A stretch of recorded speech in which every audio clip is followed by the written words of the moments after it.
kali ini kita akan membahas tentang storyboard. Nah, storyboard itu bisa disebut dengan papan cerita. Nah, storyboard itu berisi penjelasan visual dan audio dari masing-masing alur dalam flowchart yang dirinci untuk setiap frame atau slide. Biasanya itu storyboard dalam pembuatan multimedia interaktif itu berisi pemrograman, deskripsi elemen-elemen visual seperti teks, foto, gambar, audio, dan sebagainya. Banyak sekali fungsi, tujuan, dan manfaat bagi storyboard. Nah, salah satunya itu fungsinya itu sebagai media konsep dan ungkapan dalam penyampaian ide maupun gagasan. Kemudian yang tujuannya itu menjelaskan alur kejadian yang terdapat dalam suatu cerita.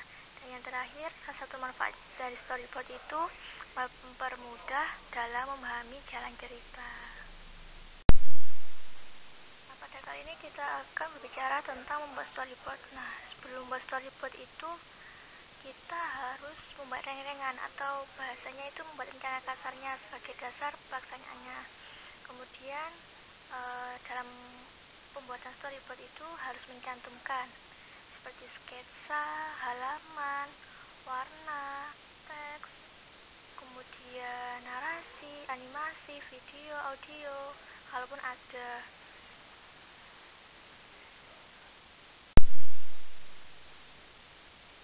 Nah, di halaman ini terdapat contoh storyboard pengembangan media pembelajaran. Nah, di screen pertama, di halaman pertama itu ada nama media pembelajaran. Bisa diisi dengan nama atau identitas media pembelajaran. Nah, di situ itu animasinya terdapat animasi sama datang. Kemudian durasi di screen pertamanya itu 9 detik. Nah, kayak seperti ini contoh dari storyboard pengembangan media pembelajaran.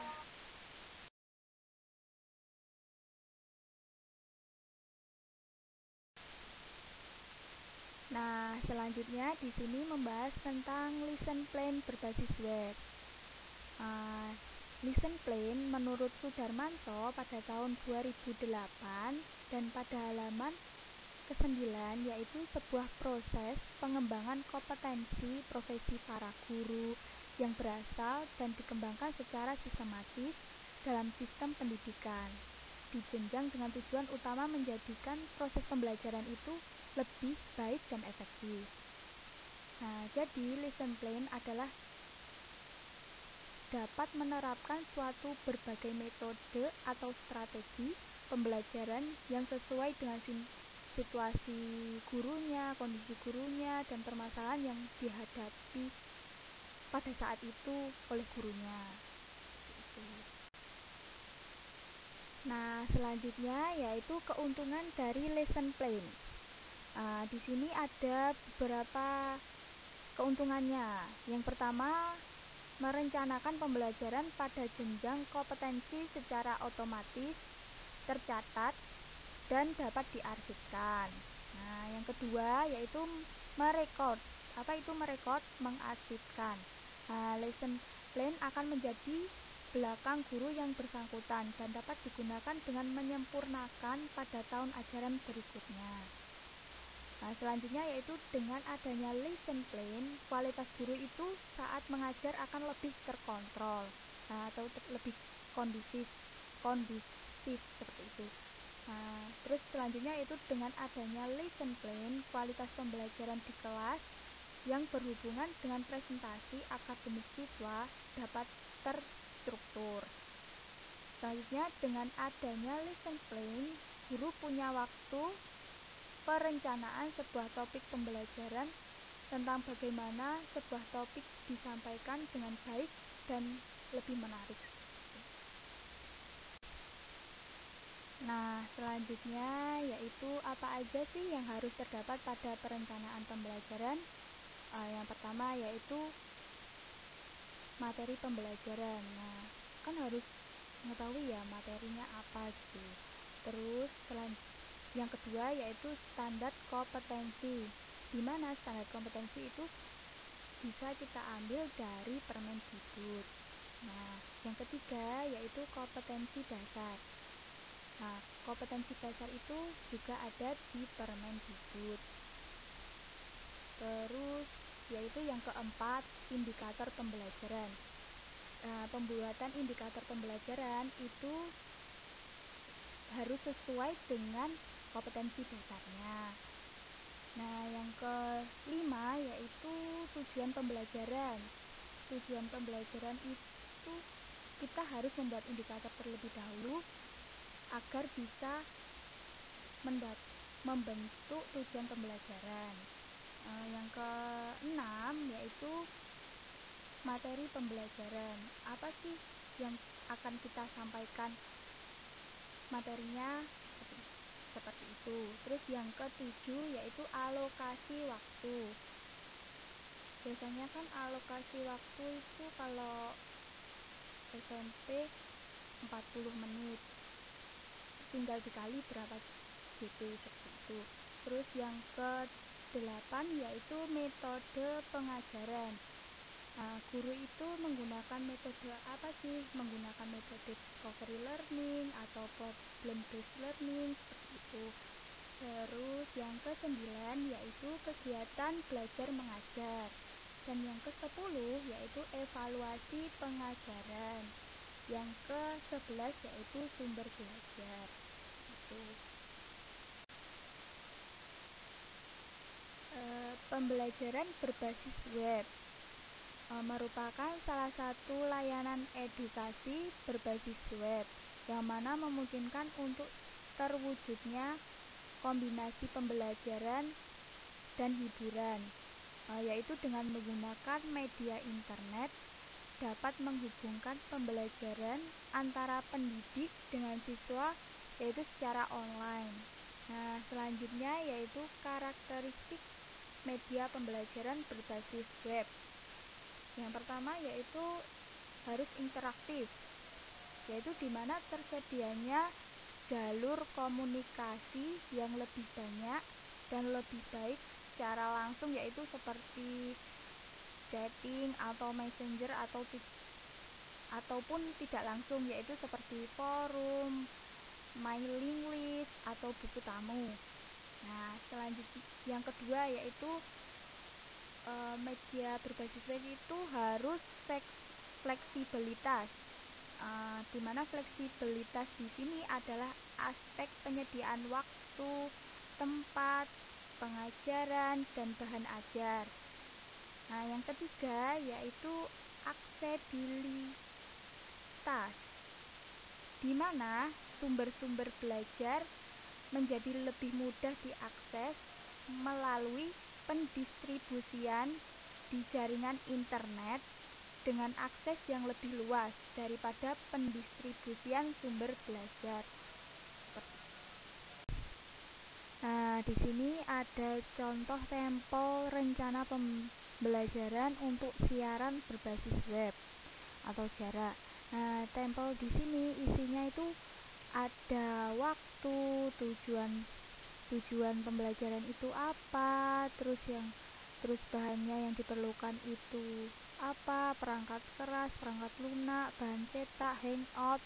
Terus yang keempat itu persiapannya apa sih, kegiatan instruktur pembelajarannya, tahap-tahapnya itu gimana tuh.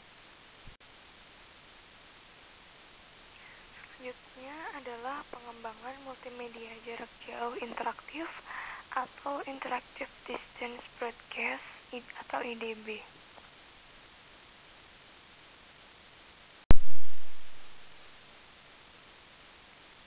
Selanjutnya, prosedur mengembangkan IDB.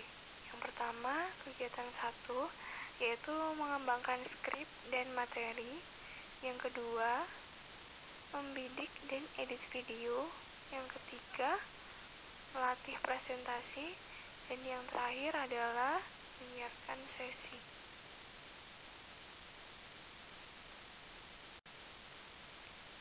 Proses Interactive Distance Broadcast atau IDB, ada 4 kegiatan dalam prosedur pengembangan kursus IDB. Yang pertama, menyusun naskah dan materi. Yang kedua, bidik dan edit video. Yang ketiga, latih presentasi. Yang keempat, siarkan sesi.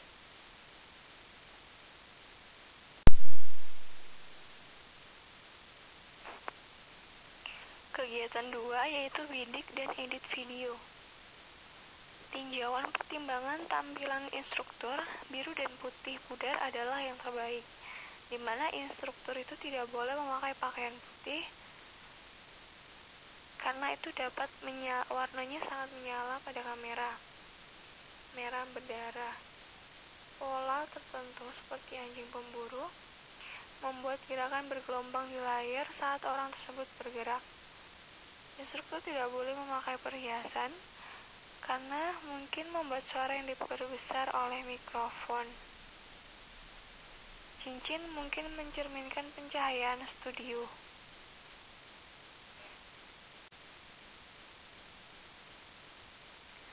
Kegiatan 1 yaitu mengembangkan skrip dan materi.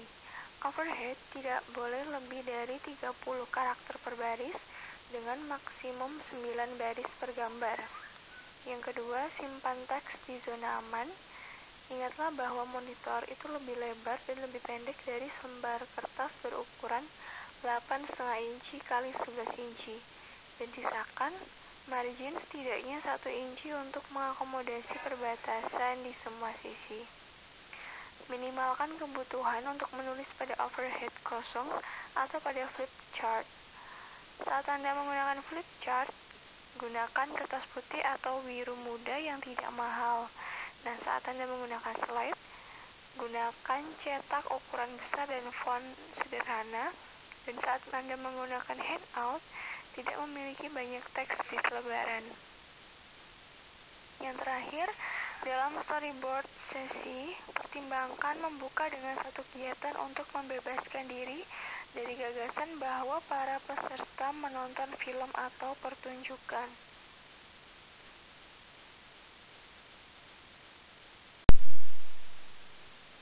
Kegiatan ketiga yaitu latih presentasi. Yang pertama, minta struktur berlatih menggunakan teknologi.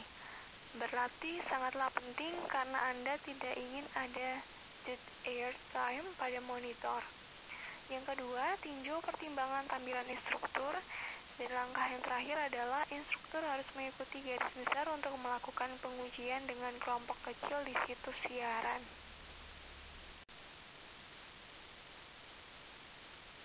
Kegiatan keempat yaitu menyiarkan sesi, di mana tutor dan peserta juga harus menerima salinan materi cetak yang berupa sambutan untuk para peserta yang menjelaskan sebanyak mungkin tentang isi dan struktur pembelajaran. Yang kedua, garis besar topikal yang menggambarkan jumlah waktu yang akan dikhususkan untuk setiap topik atau buku kerja jika perlu. Yang ketiga, formulir informasi biografis bagi peserta untuk diisi dan dikembalikan. Dan yang terakhir adalah instruksi untuk menyelesaikan aktivitas lokal, seperti membuat pesan di layar sebelum airtime.